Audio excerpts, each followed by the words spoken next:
बिस्मिल्लाहिर्रहमानिर्रहीम। अस्सलाम वालेकुम डियर स्टूडेंट्स, वेलकम करती हूँ आप सबको फोर्थ सेमेस्टर में। तो आज हमारे साथ जो फोर्थ सेमेस्टर का कोर्स है उसमें एडल्ट हेल्थ नर्सिंग 2 मौजूद है। एडल्ट हेल्थ नर्सिंग 2 में हमारे साथ 8 क्रेडिट आवर्स है, ठीक है, ये आप लोगों ने याद रखने हैं। तो इसका मतलब ये हो गया कि 8 क्रेडिट आवर वाला जो सब्जेक्ट है उस पर ज़्यादा से ज़्यादा फोकस होना चाहिए ताकि ज़्यादा से ज़्यादा GPA इसमें हासिल हो सके, क्योंकि एंड पे जब सारे GPA जब काउंट हो जाते हैं तो सबसे ज़्यादा जो अहमियत दी जाती है वो 8 credit hour and 4 credit hour वाले सब्जेक्ट को दी जाती है, ठीक है। इसकी वजह से आपकी जो GPA है वो बूस्ट अप हो सकती है। तो इस सब्जेक्ट में हमारे साथ कौन कौन से डिसऑर्डर्स हम पढ़ेंगे।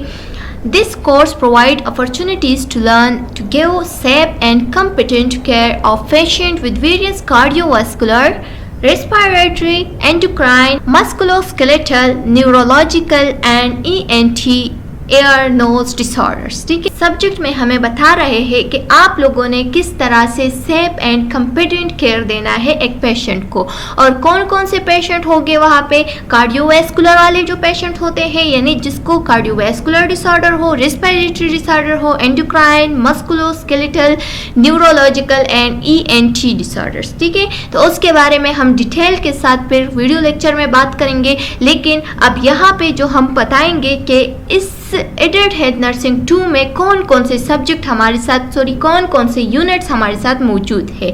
तो आइए स्टार्ट लेते हैं। कोर्स ऑब्जेक्टिव में हमारे साथ कौन कौन से होंगे। हमने पढ़ा कि कार्डियोवैस्कुलर को हम पढ़ेंगे, ठीक है, respiratory disorder, endocrine disorders, skeletal musculoskeletal disorders, neurological and ear nose and throat disorders को हम क्या करेंगे इस वीडियो लेक्चर में इस सब्जेक्ट में हम डिस्कस करेंगे। नेक्स्ट है describe the risk factor aetiology. इसके रिस्क फैक्टर कौन कौन से होंगे, इसकी एटियोलॉजी, इसकी साइन एंड सिम्पटम, इंटीग्रेट जो पैथोफिजियोलॉजी होगी, उसकी नॉर्मल फिजियोलॉजी, इसकी पैथोफिजियोलॉजी, फिर इसी तरह से जो नर्सिंग प्रोसेस है वो सारा हम एक पेशेंट पे कैसे अप्लाई करेंगे। उस पेशेंट के लिए, कार्डियोवैस्कुलर पेशेंट के लिए कौन सा नर्सिंग डायग्नोसिस होगा, कौन सा नर्सिंग असेसमेंट होगा, ये सब हम इस सब्जेक्ट में कंप्लीट करके पढ़ेंगे, ठीक है। तो आइए अब देखते हैं कि कौन से इसकी क्राइटेरिया है। तो अगर इवैल्यूएशन क्राइटेरिया को आप लोग देख ले तो इसमें हमारे साथ टेस्ट होंगे, टेस्ट के 15% मार्क्स होंगे, ठीक है, टेस्ट लिया जाएगा आप लोगों से। फिर प्रेजेंटेशन होगी जो कि ग्रुप प्रेजेंटेशन होते हैं, तो उसके भी 15% मार्क्स होते हैं, ये भी काउंट हो जाएंगे आपके जो फाइनल एग्जाम के मार्क्स होते हैं, यानी 100 मार्क्स होते हैं टोटल, उससे के साथ काउंट हो जाते हैं। सिनेरियो बेस्ड ट्यूटोरियल, यानी आप लोग जो है ना एक ग्रुप प्रेजेंटेशन बनाएंगे, अपने लिए एक प्रेजेंटेशन बनाएंगे और वो वहाँ पे प्रेजेंट करेंगे, इसको हम सिनेरियो ट्यूटोरियल कहते हैं, ठीक है। यानी जैसे कि आप बनाएंगे एक डिजीज़ का इंट्रोडक्शन, फिर उसका कुछ साइन एंड सिम्पटम, इसी तरह से आप अपने दिमाग इस्तेमाल करके कुछ उसके अपने लिए साइन एंड सिम्पटम वगैरह सारे बनाएंगे और वो प्रेजेंट करेंगे, तो इसको हम कहते हैं scenario based tutorial.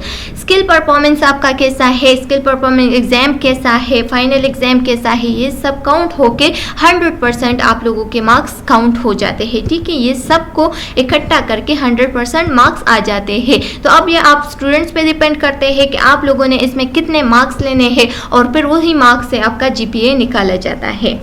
First chapter हमारे साथ क्या है, ऑर्थोपेडिक नर्सिंग। ऑर्थोपेडिक नर्सिंग का क्या मतलब है, यानी जो बोन्स वाला पेशेंट्स होते हैं तो उसके लिए हम किस तरह के नर्सिंग प्रोवाइड करेंगे, ठीक है।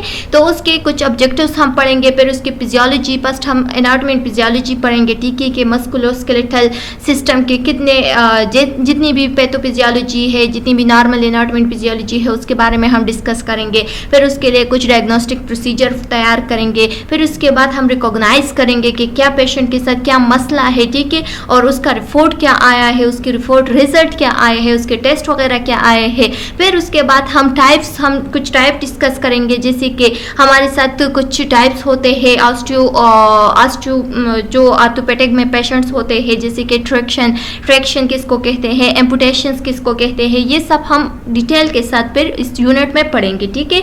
फिर हम पढ़ेंगे नर्सिंग कंसेप्ट, उसके लिए किस तरह से हम यूज़ करते हैं, ठीक है, उस पेशेंट के लिए हम जो नर्सिंग कंसेप्ट यूज़ करते हैं तो वो किस तरह से हम उस पर अप्लाई करेंगे, उसको हम यूज़ करेंगे, उसको हम देखेंगे। यूटिलाइज नर्सिंग प्रोसेस को हम किस तरह से उस पर अप्लाई करते हैं ये भी हम पढ़ेंगे।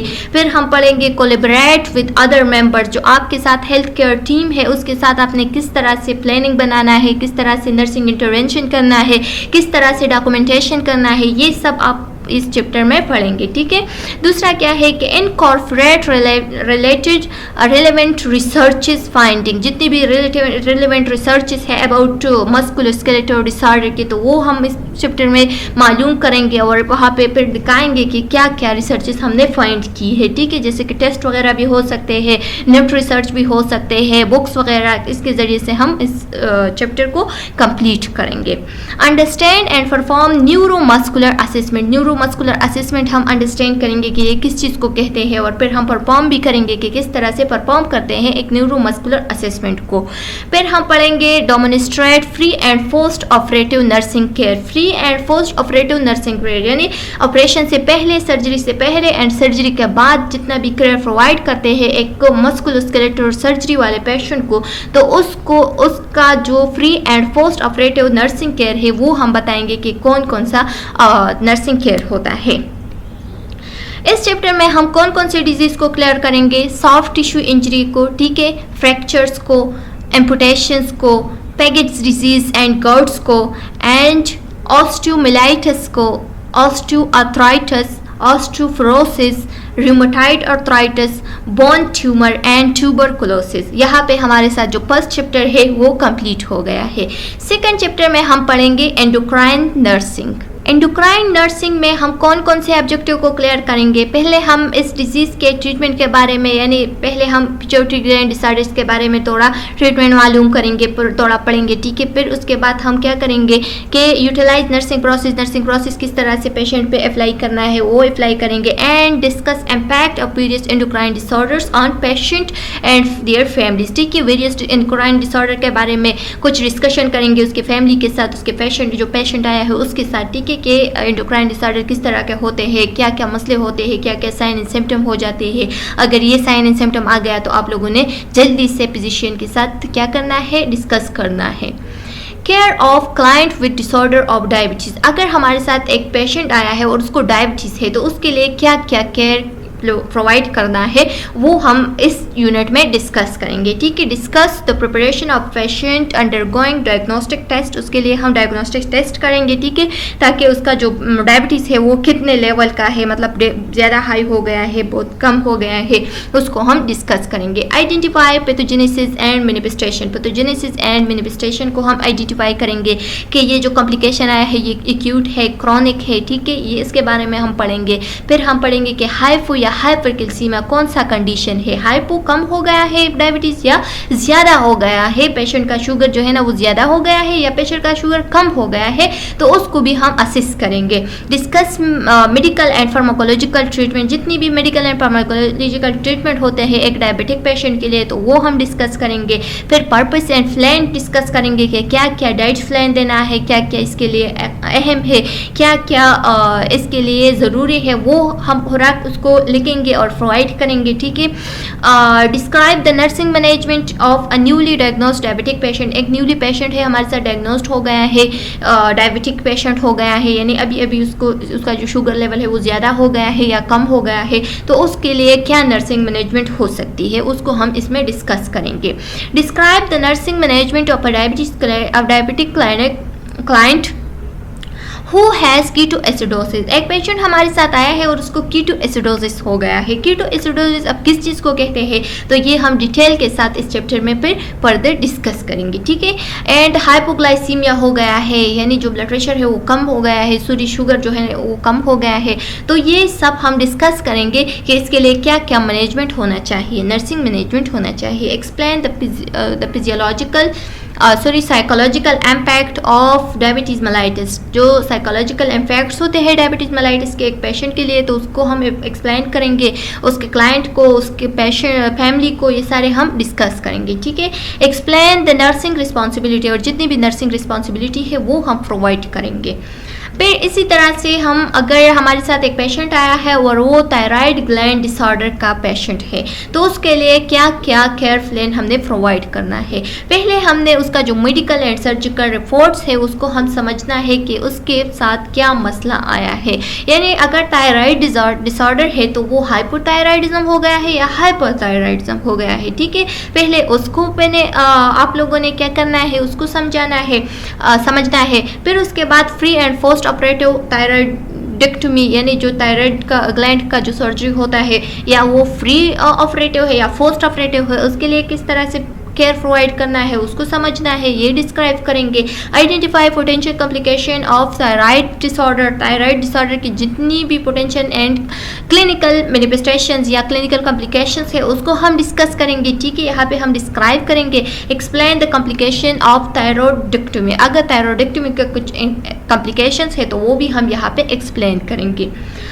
नेक्स्ट हमारे साथ इस चैप्टर में है कि care of patient with parathyroid disorder. अगर हमारे साथ एक पेशेंट आया है उसको पैराथायराइड डिसऑर्डर है तो उसके लिए क्या केयर प्रोवाइड करना है।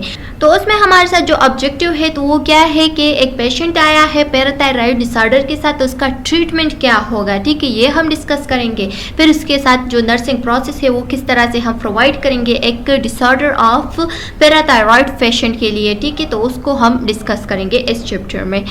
फिर जो है ना वो है care of patient with disorder of adrenal gland. Adrenal gland के साथ एक पेशेंट आया है यानी उसका एड्रिनल ग्लैंड डिसऑर्डर है। ठीक है, तो उसके लिए क्या क्या नर्सिंग प्रोसेस होगी, क्या क्या क्लिनिकल मैनिफेस्टेशंस होगी, क्या ट्रीटमेंट होगा, क्या उसके लिए जो साइड इफ़ेक्ट्स वगैरह होते हैं यानी जो थेरापी हम उसको प्रोवाइड करते हैं तो उसके साइड इफ़ेक्ट्स वगैरह हम समझाएंगे। एक्सप्लेन सिस्टमेटिक इफेक्ट, जो systematic effect short and long term है उसको भी हम पेशेंट को समझाएंगे कि क्या क्या सिस्टमेटिक इफेक्ट्स हो सकते हैं।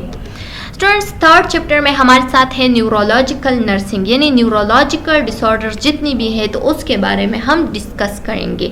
इस चैप्टर में हम डिस्कस करेंगे जितनी भी न्यूरोलॉजिकल डिसऑर्डर्स है यानी ब्रेन के जितनी भी डिसऑर्डर्स है या इसके जो प्रोटेक्टिव स्ट्रक्चर्स है उसके एनाटॉमी एंड फिजियोलॉजी के बारे में हम पढ़ेंगे। ठीक है, दूसरा हम primary and secondary head injury के बारे में डिफरेंशिएट करेंगे यानी उसके बारे में हम समझेंगे। पैथोफिजियोलॉजी एंड नॉर्मल फिजियोलॉजी के बारे में हम पढ़ेंगे। ठीक है, मेजर कॉम्प्लिकेशन क्या क्या आते हैं हेड इंजरी के साथ तो उसको भी हम डिस्कस करेंगे। एंड नर्सिंग प्रोसेस क्या होगा इस पेशेंट के लिए जो हेड इंजरी हो गई हो तो उसके बारे में भी हम डिस्कस करेंगे। स्पाइनल कॉर्ड इंजरी, अगर ये पेशेंट आया है और हमारे साथ उस पेशेंट का डिसऑर्डर क्या है कि उसको स्पाइनल कॉर्ड इंजरी हो गई है तो उसके लिए हम क्या क्या पैथोफिजियोलॉजी हम पढ़ेंगे। पहले हम एनाटॉमी एंड फिजियोलॉजी पढ़ेंगे। ठीक है, फिर उसके बाद हम पैथोफिजियोलॉजी पढ़ेंगे। फिर उसके बाद हम स्पाइनल कॉर्ड की जितनी भी जहाँ पे भी इंजरी आए है उसके सारे मैकेनिज्म को हम डिस्कस करेंगे। फिर कॉम्प्लिकेशन पढ़ेंगे कि क्या क्या कॉम्प्लिकेशन आ सकते हैं स्पाइनल कॉर्ड इंजरी के पेशेंट को। ठीक है, फिर उसके बाद हम पढ़ेंगे कि इंटरवेंशन क्या होगा इस पेशेंट के लिए यानी क्या क्या इंटरवेंशन हम इस पर अप्लाई करेंगे। ठीक है, नर्सिंग केयर प्लान क्या होगा हमारा, नर्सिंग केयर क्या होगा, नर्सिंग इंटरवेंशन, नर्सिंग डायग्नोसिस वगैरह जितने भी ये सारे ऑब्जेक्टिव है ये सब हम इस चैप्टर में डिस्कस करेंगे। नेक्स्ट हमारे साथ है सेरेब्रोवैस्कुलर एक्सीडेंट। अगर एक पेशेंट आया है और उसको CVA है यानी सेरेब्रोवैस्कुलर एक्सीडेंट, ये किस चीज़ को कहते हैं इसको हम डिटेल के साथ डिस्कस करेंगे इंशाल्लाह आगे आने वाले लेक्चर्स में। तो इसमें हम डिस्कस करेंगे कि किस तरह से नर्सिंग केयर प्लान प्रोवाइड करना है एक CVA के पेशेंट को। ठीक है, infection inflammation of CNS central nervous system में जितनी भी इन्फेक्शन या इन्फ्लेमेशन आया है जैसे कि मेनिंजाइटिस हो गया यानी मेनिंजी में इन्फ्लेमेशन होना, इसिपिलाइटिस का क्या मतलब है, ब्रेन इन्फेक्शन को हम इसिपिलाइटिस कहते हैं।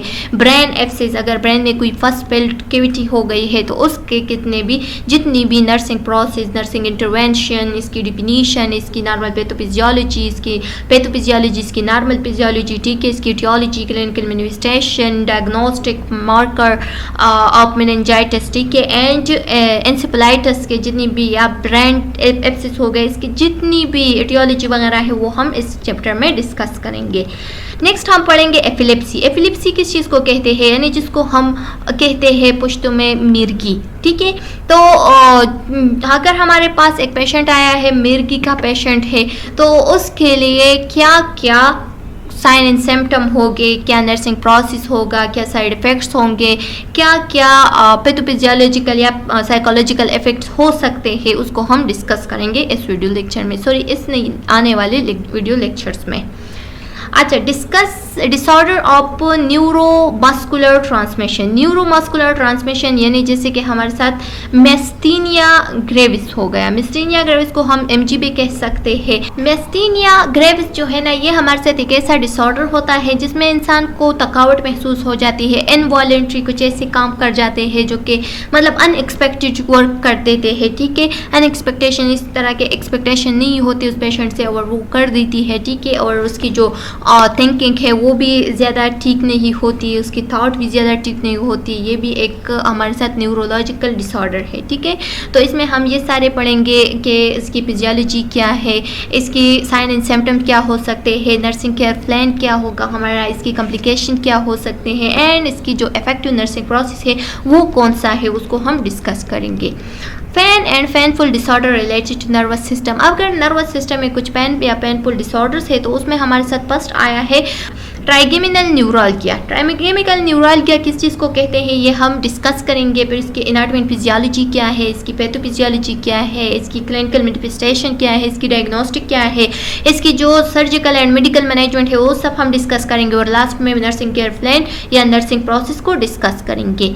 अच्छा, मिग्रेन। मिग्रेन किस चीज़ को कहते हैं, अगर अच्छा जो ट्राइगेमिनल न्यूराल्गिया है ना, ये हम एक्चुअली पेशल में अगर ज़्यादा पेन हो रहा हो एक साइड ऑफ पेशल में या दोनों पेशल पेन हो तो उसको हम कहते हैं ट्राइगेमिनल न्यूरेगिया, ठीक है। और ये भी न्यूरोलॉजिकल डिसऑर्डर की वजह से पेशल पेन हो जाता है, लेकिन ये सवेयर पेन होता है, बहुत ज़्यादा पेन होता है।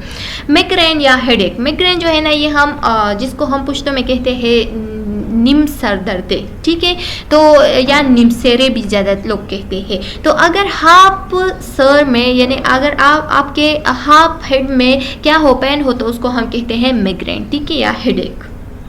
इसकी पैथोफिजियोलॉजी क्या है, इसकी नॉर्मल फिजियोलॉजी क्या है, साइन एंड सिम्टम्स क्या है, फार्माकोलॉजिकल सिम्टम्स क्या है, ट्रीटमेंट क्या होगी, इसकी जो नर्सिंग रिस्पॉन्सिबिलिटी है वो क्या क्या होंगे।